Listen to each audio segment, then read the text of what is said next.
الله الله يا ربي يا الله. ونصلي ونسلم على رسوله الكريم. أما بعد فأعوذ بالله من الشيطان الرجيم. بسم الله الرحمن الرحيم. واتبع سبيل من أناب إلي. صدق الله مولانا العظيم. إن الله وملائكته يصلون على النبي يا أيها الذين آمنوا صلوا عليه وسلموا تسليما. اللهم صل على سيدنا وحبيبنا وشفيعنا ومولانا محمد وعلى آل سيدنا ومولانا محمد وبارك وسلم عليه. درود پاک پڑھیں. الصلاۃ والسلام علیکم یا سیدی یا رسول اللہ وعلى آلك وأصحابك يا سيدي يا حبيب الله. الصلاة والسلام عليك يا سيدي يا رسول الله وعلى آلك وأصحابك يا سيدي يا حبيب الله. وصلي وسلم بذلك على جميع الأنبياء والمرسلين وعلى جميع عباد الله الصالحين وعلى أهل طاعته أجمعين.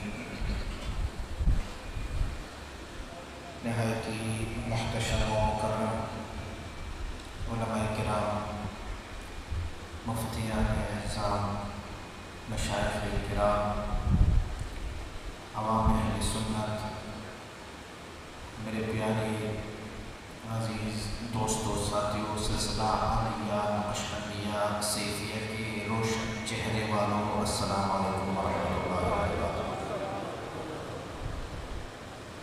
آپ سب کو عرصی سراپا قدسی محبوب سبحان مجدد دوران حضرت اخوندزادہ فقیر سیف الرحمن امام خراسانی رحمۃ اللہ تعالیٰ علیہ مبارک ہو. دوستو، غور کریں تو رب نے ہم پر کتنا کرم فرمایا، کتنا احسان فرمایا ہے اللہ نے. آپ سے 100 میٹر باہر اگر آپ جائیں گے اس روڈ پر اللہ کی بندوں کا نظارہ کریں اور پھر اپنی اعمال، اپنی شکل، اپنی صورت کو دیکھتے جائیں تو آپ کو اپنی نعمت کی قدردانی محسوس ہوگی کہ رب کائنات نے ہمیں اس فتنہ اور فساد کے دور میں اللہ کی دریائے رحمت جوش میں آئی اور رب کائنات نے ہمیں اخوندزادہ سیف الرحمن کی نسبت عطا فرمائی.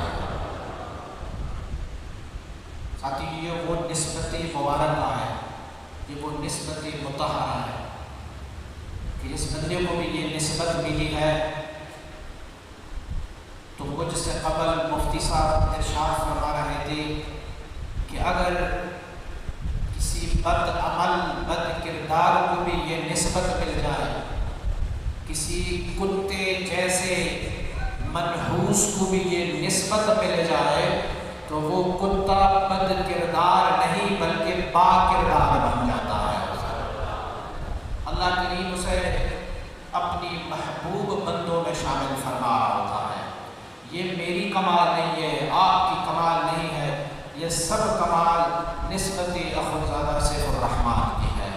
آپ ہماری کی نسبت مطہرہ نے ہمیں جب تک بکی نہ تھے تو کوئی پوچھتا نہ تھا اور آپ نے خرید کر ہمیں انمول کر دیا.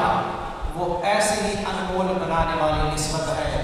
بھلے جس نے حضور سیدی مبارک صاحب علیہ رحمہ کی ہاتھ مبارک پر خود بیعت کی، جواب کی زیارت فرمائی ہے، تو وہ تو قسمت والے ہیں، اسے رب نے یہ قسمت عطا فرمائی ہے.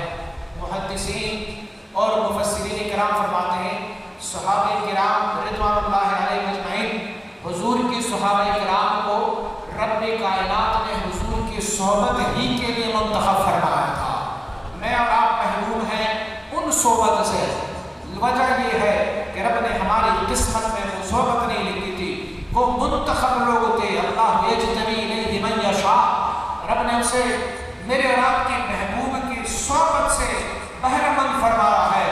خوش قسمت ہیں وہ لوگ جنہوں نے حضور مبارک صاحب سے مصافحہ کیا ہے. خوش قسمت ہیں وہ لوگ جنہوں نے حضور مبارک صاحب علیہ رحمہ کی ہاتھ مبارک پر بیعت کی، آپ کی چہرہ مبارک مثال میں پھر سے پیش کروں گا. آج آپ سب مبارک صاحب علیہ رحمہ کے خلفاء سے بیعت ہے، آپ کے سلسلے میں بیعت ہے، تو آپ لوگوں کی مرشدوں میں، آپ لوگوں کی جو پیر حضرات ہے، آپ لوگوں کی رہبر و رہنما ہے، ان کے پاس اسی لیے نہیں جاتے کہ ان کا اپنا کوئی ذاتی کمال تھا، اس لیے نہیں جاتے کہ وہ لینڈ لارڈ ہے، اسی لیے نہیں جاتے کہ اس میں اپنی کوئی ذاتی کمال ہے، اسی لیے وہاں جاتے ہیں کہ وہ حضور مبارک صاحب کی نگاہ فیض کی پروردہ ہے. حضور مبارک صاحب علیہ رحمہ نے ان پر نگاہ فرمائے. قبلہ مفتی صاحب چہرے سے چہرے ملانے کی بات فرما رہے تھے، تو میں کہتا ہوں کہ سلسلہ عالیہ نقشبندیہ میں جب چہرے سے چہرہ ملتا ہے، جب نظر سے نظر ملائی جاتی ہے، تو سلسلہ عالیہ نقشبندیہ میں ہم سنا کرتے ہوتے تھے کہ حضور شاہ نقشبند بہاؤالدین شاہ نقشبند رحمۃ اللہ تعالی نے فرمایا ہے کہ یہ ہمارا سلسلہ کوئی عام سلسلہ نہیں ہے، بلکہ یہ تو انسباقی ہے، یہ انعکاسی سلسلہ ہے، تو انسباق رنگ لینے والا، عکس لینے والا سلسلہ ہے. تو ہمیں تعجب ہوتا کہ کیسے رنگ لیا جاتا ہے، کیسے وہ عکس لیا جاتا ہے. جب سے سلسلہ عالیہ سیفیہ کے ان مریدین اور متوسلین اور محبین کو دیکھا، واللہ ہر ایک کے چہرے میں حضور مبارک صاحب کی نورانیت جھلک رہے ہوتی ہے، آپ کی فیضان کی کچھ نہ کچھ اثرات ان کے چہروں میں ہوتے ہیں. بلکہ میں اکثر اپنے ساتھیوں سے کہتا ہوں کہ ہمارے جو دوست ساتھی، بھلے وہ بلوچستان کے ہو، بھلے وہ سندھ کے ہو، بھلے وہ KPK کے ہو، پنجاب کے ہو، بروہی ہو، بلوچی ہو، سندھی ہو، بلکہ یوں سمجھ لیجئے کہ وہ اگر کسی فارن کنٹری سے بھی آئے، بہت سارے ایسے حضور مبارک صاحب علیہ رحمہ کی مریدین تھے اور ہیں کہ جو انگریز تھے، اللہ نے اسے ہدایت دی، وہ سلسلہ عالیہ میں شامل ہوئے. رب کائنات نے حضور مبارک صاحب علیہ رحمہ کے طفیل انہیں ہدایت نصیب فرمائی. وہ اور ایسے ہزاروں لوگ جو کبھی پشتو جانتا بھی نہیں ہے، لیکن ان سے عام لوگ جب ملتے ہیں تو انہیں یہ سمجھ رہے ہوتے ہیں کہ یہ پشتون ہے، اسے پشتو میں بولا جاتا ہے. ارے مجھے کہنے دیجئے، ان کا ذات اور نسل پشتون نہیں ہے، ان کی نسل پشتون نہیں ہے، لیکن اسے پشتون اسی لیے جانا جاتا ہے، پہچون کے نام اس لیے اسے دیا جا رہا ہے کہ ان کی مرشد کا نسبت پشتون تھا. مرشد نے نگاہ فرمائے، ان ساروں کو اپنا رنگ عطا فرما دیا ہے. اور یہ کوئی پٹھانوں والا رنگ نہیں ہے، پشتونوں والا رنگ نہیں ہے. اگر آپ کہیں جائیں کہ پشتونوں کو دیکھیں گے تو اس کا یہ رنگ نہیں ہوتا، یہ تو وہ رنگ ہے جو طیبہ سے منگائی جاتی ہے، جو سینوں میں چھپائی جاتی ہے. یہ کاسوں سے نہیں بلکہ یہ نظروں سے دکھائے جا رہے ہوتے ہیں. یہ وہ نگاہ ہے. حضور مبارک صاحب علیہ رحمہ آپ کے قبر انور پر اللہ کریم اپنے کروڑوں رحمتیں نازل فرمائے. آج مجھے عزت مل رہی ہے، آپ کو عزت مل رہی ہے، ہمیں لوگ عزتیں دے رہے ہوتے ہیں. یہ ہماری کوئی ذاتی کاوش نہیں ہے، ہماری کوئی ذاتی اعتبار نہیں ہے، ہماری اپنی ذاتیات نہیں ہے، یہ تو ہماری اس نسبت مطہرہ کو عزت دے رہے ہیں. لوگ سارے ملتے ہیں، اکٹھے ہوتے ہیں تو ایک نام پر اکٹھے ہو جاتے ہیں. میں ساتھیوں سے اکثر و بیشتر کہتا ہوں، اس لفظ سیفی کو اپنے نام سے ہٹا دیں، اس لفظ سیفی کو، اس نسبت کو اپنے نام سے ہٹا دیں، پھر دیکھو تمہاری کیا ویلیو بنتی ہے. جب تک یہ نسبت تمہارے ساتھ رہے گا اس وقت تک لوگ تمہیں عزتیں بھی عطا کرتے جائیں گے، تمہیں عظمتیں بھی دیتے جائیں گے. لیکن خدا نخواستہ اگر یہ نسبت ہاتھ سے چھوٹ گیا تو پھر نہ وہ عزت رہے گی، نہ وہ کامیابی رہے گی. خدا پارٹیوں میں مت بٹ جائے، خدا کسی الگ الگ گروپ میں مت بٹ جائے، بس ایک اللہ کی محبوب کی دامن کو پکڑے رکھے. حضور سیدی اخوندزادہ سیف الرحمن علیہ رحمت و رضوان آپ مبارک کی دامن کو پکڑتے رہے، ان کی اتباع کرتے رہے، تو پھر دیکھتے جائے رب ان کی طفیل تجھے کیسے عزت عطا فرما رہا ہوتا ہے. یہ میرا مرید ہے، یہ تیرا مرید ہے، میں فلاں کا مرید ہوں، وہ فلاں کا مرید ہے. ارے میرا مرید ہے تو مجھے کمال کہاں سے ملا ہے؟ مجھے بھی کمال تو اخوندزادہ سیف الرحمن سے ملا ہوا ہے. وہ نسبت نہ ہوتی تو آج میرا مرید نہ ہوتا، آج تیرا بھی مرید نہ ہوتا. ہم میں سے بڑے علماء بھی ہیں، بڑے بولنے والے خطیب حضرات بھی ہیں، ہم میں سے بڑے مفتی بھی ہیں، لیکن ان کی فکر کو، ان کی افتاء کو، ان کی علمیت کو، ان کی بہتری کو اگر عزت ملی ہے، وقار ملی ہے، تو حضور مبارک صاحب علیہ رحمہ کی نسبت سے وقار ملی ہے. اگر یہ نسبت ساتھ ہو ہو جائے تو پھر یہ سونے پر سہارا ہو جاتا ہے۔ میں نے قرآن عظیم الشان کی ایک آیت شریف ان سے اقتباس کیا کہ رب کائنات ہمیں یہ فرما رہا ہے آپ اپنی قدم کو واتبع سبیل من اناب الیہ، لوگوں ادھر ادھر مت بھٹکتے رہو۔ اگر آپ نے اس بندے کی اتباع کر لی جو رب کی انابت میں اللہ کی وصل و قرب میں جا رہا ہے، اللہ کی وصل و قرب میں جانے والے بندوں کے قدم پر آپ نے قدم رکھی تو یقیناً تجھے بھی رب تک پہنچا دیں گے۔ یہ رب کائنات نے ہمیں طریقہ بتایا ہے۔ اللہ کریم نے فرمایا الرحمن فاسأل به خبیرا، اللہ کو ڈھونڈنا ہے، رب سے ملنا ہے، اللہ کا کھوج لگانا ہے، رب سے ملاقات ہونا ہے، رب کی وصل پانا ہے، تو پھر ادھر ادھر مت بھٹکو، یہ کرو کہ الرحمن فاسأل به خبیرا، کسی اللہ کی خبر رکھنے والے سے پوچھ، وہ تجھے رب کا خبر عطا فرماتا رہے گے، وہ تجھے بتاتے رہیں گے کہ رب کہاں ملتا ہے، رب کیسے ملتا ہے۔ تو وہ ہمیں خبر دینے والی ذات حضور سید مبارک صاحب علیہ رحمت کی ذات گرامی ہے۔ میں سمجھتا ہوں حضور امام ربانی مجدد فسانی رحمۃ اللہ علیہ نے اخیر فرمائی ہے، آپ فرماتے ہیں اگر آپ اپنی شیخ جو کامل مکمل ہو، جو اللہ کا محبوب ہے، یہ یاد رکھیں کہ مرشد وہ ہوتا ہے جو تجھے راہ دکھائے، جو تجھے رستہ دکھائے، وہ تجھے رب سے ملا دے، تجھے حبیب صلی اللہ علیہ وسلم کی محبت عطا فرمائے۔ تو حضور امام ربانی مجدد فسانی شیخ احمد فاروق سرنگی رحمہ اللہ الباری آپ مبارک فرماتے ہیں کہ اگر آپ نے فقہ کی بھی کوئی مسئلہ دیکھنا ہو، آپ نے فقہ سیکھنا ہو، کسی دین کی تعلیم کو سیکھنے ہو، تو فرماتے ہیں تجھے کتاب پڑھنے سے پہلے اپنی اس کامل مکمل مرشد کی اتباع ضروری ہے، ان کی اتباع کر لو، ان کی اتباع میں تجھے فقہ بھی ملتا رہے گا۔ اور وہ جو علمناہ من لدنا علما، ان کا ایک عملی نمونہ اگر آپ دیکھنا چاہیں تو وہ حضور سید مبارک صاحب علیہ رحمت کی ذات گرامی ہے۔ آج ہم ان کی نسبت مطہرہ کی وجہ سے کھا رہے ہیں، ان کی نسبت مطہرہ کی وجہ سے جی رہے ہیں، ان کی نسبت مطہرہ کی وجہ سے ہم لوگ عزتیں دیتے ہیں، لوگ ہمیں عظمتیں دیتے ہیں۔ تو خدا اس ایک شخصیت کو اپنا آئیڈل بنا لے، ان کی طرف رجوع کر لے، اپنے اٹھنے بیٹھنے میں، اپنے سوتے جاگنے میں، اپنے کھانے پینے میں، اپنی عبادت، اپنی طاعت، ہر عمل میں حضور مبارک صاحب کی سیرت طیبہ کو اپنائے۔ پھر دیکھیں جنہوں نے آپ کی سیرت کو اپنایا ہوا ہے، رب کائنات نے اسے اپنا محبوب بنا دیا ہوا ہے، اللہ نے اسے عزت اور عظمت عطا فرمائی ہوئی ہے۔ میں خطاب تقریر کا ارادہ نہیں تھا، لیکن صرف وَاعْتَصِمُوا بِحَبْلِ اللَّهِ جَمِيعًا وَلَا تَفَرَّقُوا کے مصداق کے بارے میں آپ سے عرض گزار ہوں کہ اگر چاہتے ہو کہ دنیا اور آخرت کی تمام کامیابی مل جائے تو پھر ادھر ادھر بھٹکنے کی ضرورت نہیں ہے، حضور مبارک صاحب علیہ رحمۃ کو فالو کریں، ان کی اتباع کرتے رہیں، ان کی اتباع کرتے رہیں گے تو ان کی اتباع سے اللہ تجھے بھی اپنا محبوب بناتا رہے گا۔ بلکہ میں تو شکریہ ادا کرنے کے لیے آپ لوگوں کے سامنے مخاطب ہوں کہ آپ سب تشریف لائے، اس موسم میں، اس افراتفری کے عالم میں آپ سب یہاں تشریف لائے اور حضور مبارک صلی اللہ علیہ وسلم کی محفل سجائے یہاں پہ بیٹھے ہیں۔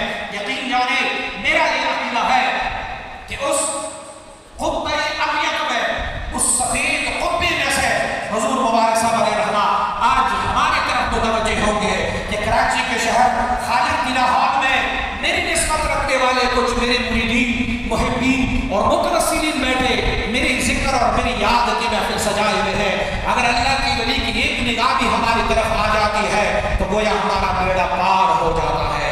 دعا ہے کہ رب کائنات ان نسبتوں کو قائم دائم رکھے، اور میں انتہائی مشکور ہوں ان دو ساتھیوں سے جو دور دراز کا سفر کر کے یہاں پر تشریف لائے ہیں، میرے ساتھی کمبٹ سے تشریف لائے ہیں۔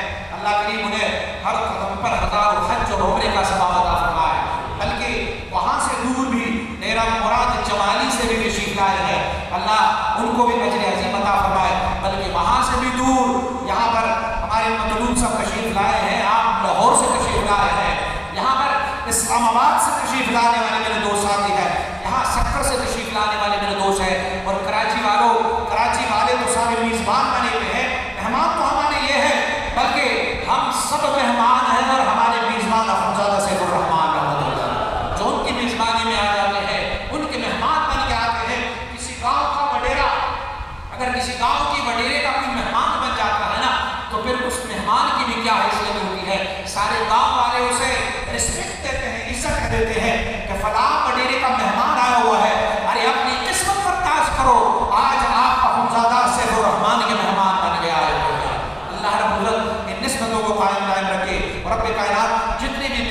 علماء کرام مشائخ اعظام تشریف لائے ہیں. حضور مبارک صاحب علیہ رحمۃ کے خلفائے کرام ہمارے سروں کے تاج, آپ کی نسبت رکھنے والے مریدین اللہ کریم ان کو بھی درجات عالیہ سے نوازے. رب کائنات آپ سب کی حاضری کو قبول فرمائے. مجھے پچھلے دنوں ایک ٹیلی ویژن والے نے ملا انٹرویو لیا تو مجھے پوچھا کہ آپ کیا سوچتے ہیں جب اس طرح کی محفل میں ہوتے ہیں, جب آپ کے سالکین مریدین ہوتے ہیں تو پھر آپ کیا سوچتے ہیں؟ میں نے اسے جواب دیا, میں یہ سوچتا ہوں کہ اگر میرا بس چلے نا تو میں ان لوگوں کی جوتیاں سیدھی کر لوں, کیونکہ یہ اللہ کے ذکر کے لیے آئے ہوئے ہیں, یہ اللہ کی محبوبوں کی یاد کے لیے آیا ہوا ہے. تو میں یہ بڑا خوش ہوں آپ لوگوں پر اور فخر محسوس کرتا ہوں کہ الحمدللہ رب کائنات نے ہمیں اتنی پیاری نسبت عطا فرمائی ہے. ہم اپنا خرچہ بھی کر لیتے ہیں, اپنے پیسے بھی خرچ کر لیتے ہیں, اپنا وقت بھی خرچ کر لیتے ہیں, اس کے باوجود بھی حضور مبارک صاحب علیہ رحمۃ کی محفل سجائے بیٹھتے ہیں. گرمی کا بھی کوئی خیال نہیں رہتا, ہمیں سردی کا بھی کوئی خیال نہیں رہتا. اللہ کرے آج اس دنیا میں ان کی بزم سجائے بیٹھے ہیں, قیامت کا وہ بھی منظر ہو, حضور مبارک صاحب کرسی صدارت پر ہو اور ہم سامنے بیٹھے ہوئے ہوں گے سارے. اللہ کریم ہم سب کی حاضری کو قبول و منظور فرمائے. جن میرے علماء کرام دوستوں کو اور میرے نعت خوان حضراتوں کو اگر موقع نہیں ملا تو میں بصدق اعتذار میں عذر پیش کرتا ہوں کہ وقت ہمارے پاس چونکہ بہت قلیل تھا, اسی لیے ہم معذور ہیں اور ان سے معذرت کرتے ہیں انتہائی ادب سے, ان کی تعظیم و توقیر کے ساتھ کہ ہمارے پاس ٹائم بہت مختصر تھا, اسی لیے ہم ان کی تقریر سننے سے, ان کے خطاب سننے سے ہم محروم رہے. انشاءاللہ العزیز رب کائنات ان محفلوں کو آباد رکھے. حضور مبارک صاحب کی نسبت پر ہمیں قیامت تک الہ العالمین ہمیں اس نسبت عطا فرمائے. انشاءاللہ العزیز آئندہ کسی محفل میں ہم ان کی تقریر کو سنیں گے. میرے جتنے بھی دوست ساتھی یہاں پر تشریف فرما ہے میں سب کا تہہ دل سے شکر گزار ہوں. ہمارے یہاں پر کچھ ایسے بھی دوست ساتھی موجود ہیں کہ جنہوں نے خفیہ طور پر ہمیں بتائے بغیر اس لنگر مبارک میں حصہ لیا ہوا ہے.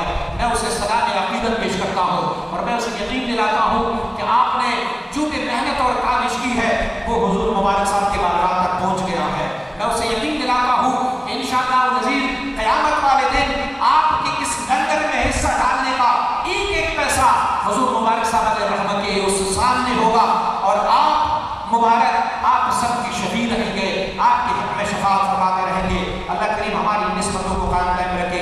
بس پروگرام کے اختتام پر میں عرض کروں گا کہ ابھی صلاۃ السلام ہوگی, اس کے بعد آپ سارے میرے دوست ساتھی اجازت لیتے جائیں اور بیٹھتے جائیں. حضور مبارک صاحب کا لنگر سیفیہ ہوگا انشاءاللہ العزیز. ہمیں کوئی نظم و ضبط کا مظاہرہ کرنا چاہیے تاکہ ہمارے مہمان آئے ہوئے ہیں وہ ہمیں دیکھیں کہ سلسلہ عالیہ سیفیہ کے لوگ کتنے مؤدب اور ادب کے ساتھ یہ سب کچھ مناظر میں کر رہے ہیں. تو انشاءاللہ صلاۃ السلام کے چند اشعار ہوں گے, اس کے بعد دعا ہوگی اور پھر آپ لوگ اجازت لیتے جائیں اور جو انتظامیہ والے ہیں وہ اپنے اپنے کام پر مشغول رہیں گے. سائڈوں والے